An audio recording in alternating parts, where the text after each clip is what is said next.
Hej alle sammen, det er Snowfrog her, og jeg vil lige lave en lille video her, hvor jeg har tænkt mig at vise, hvordan du kan bruge dit æg, som du kan se her, items og dit lucky egg.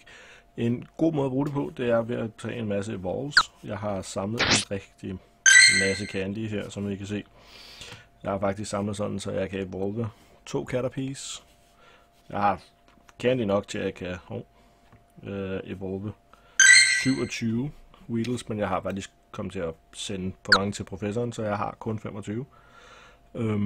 Så jeg har 25 Weedles, jeg har 25 Pidgeys, jeg har 300 candy her, og så har jeg, hvis vi går lidt længere ned her, der, Rattata har jeg til at vi kan lave 11 af, og 3 Sparrows. Og har vi 2 Venonats. Tilsammen giver det 68 evolutions. Og dem satser jeg på, at jeg kan nå at lave her på en halv time. Som er med, hvad den hedder, det ægget varer. Dit XP-æg. Det ægget kan set gøre, det er, som der står på engelsk her, det er, at den giver dobbelt XP i 30 minutter. Og jeg vil se, hvad jeg starter på af XP her.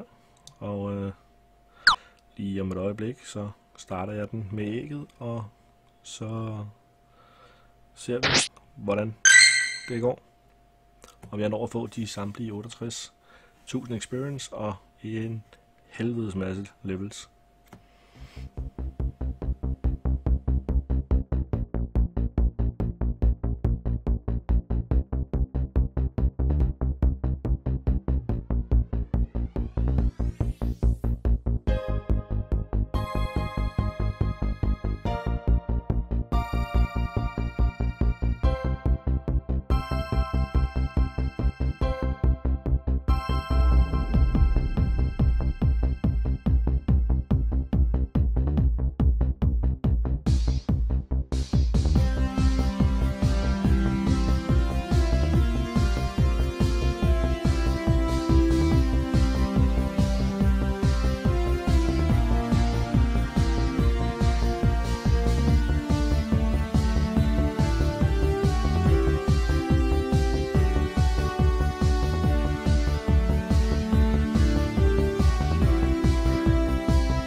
Jeg ville jo gerne have vist jer, hvordan jeg kastede ægget og startede hele vognen med at som I så fik jeg ikke lige den del med, at jeg kastede min computer. Jeg har faktisk recordet det, men min computer mente, den skulle genstarte midt i at lave en Windows update.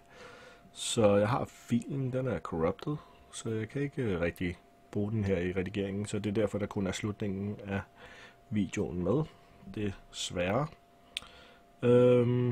Men ja, som I så blev det jo til 71.000 experience i stedet for. Jeg har en lille teori omkring hvorfor. Det er, når man går ind her og vælger de forskellige numbers her. Hver gang man evolver, så får du en tilbage igen. Og det, ja, det resulterede på en eller anden måde i, at jeg fik lavet 71.000. Eller 71 evolves i stedet for. Jeg tror, de har været i Pidgets.